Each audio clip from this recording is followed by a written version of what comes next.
On average, over 800,000 people kill themselves every year around the world. Suicide is the 15th leading cause of mortality, accounting for some 1.5% of all deaths.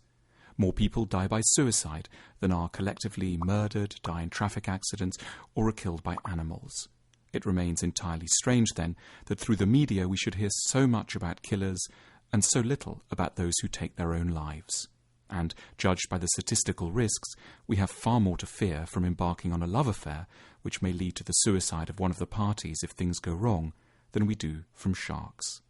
According to the data from the OECD Club of Developed Nations, the causes of suicide break down as follows.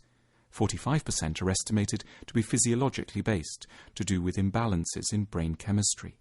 But the other 55% are judged to be psychologically based, with people taking their lives because of grief about romantic love, financial or career failure, humiliation, shame, status and disgrace, loss of hope and direction and despair.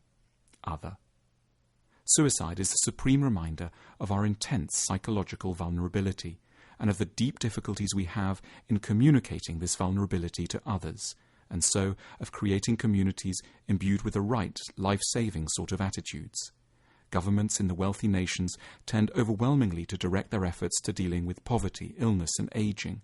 Suicide alerts us to a stranger problem we have, the scale of our psychological torment, the extent of the fragilities of our minds, which cannot necessarily be fixed by more money or consumer goods. From the causes of suicide, we learn how intensely we need love, self-acceptance, meaning, hope, status, pride, and forgiveness. These 7 qualities are no luxuries. They can save lives. It's literature that has, perhaps more than any other medium, alerted us to how much these qualities matter. In 1856, in Gustave Flaubert's novel Madame Bovary, a young mother commits suicide with arsenic because she's been shamed by her community because of her romantic and financial transgressions. We learn from this that to survive, we need respect and forgiveness. In 1599, in William Shakespeare's Hamlet, Ophelia chooses to die rather than live without her beloved Hamlet. We learn from this that to survive we need love and mechanisms for coping with its loss. In 1877, in Leo Tolstoy's Anna Karenina, the hero Levin contemplates suicide, keeping a rope in his office because he's lost any sense of meaning and direction. From this we learn that to survive we need purpose and significance. What makes many suicides so bewildering is the element of surprise. We may have known that a certain person had troubles. We didn't imagine them on that scale. But surprise is evidence of an unwitting neglect of one another and of ourselves. We're reluctant to accord our psychological needs the centrality they deserve. Here is the philosopher Arthur Schopenhauer considering the matter in 1818.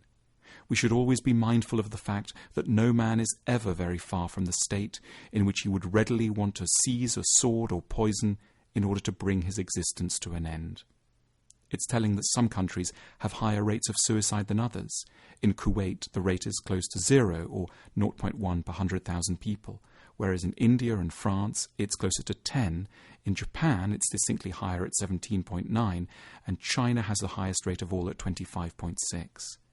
The numbers suggest that while no society can eliminate grief, there is much to do around the interpretation and acceptance of difficulty, which can lessen the risks of suicide.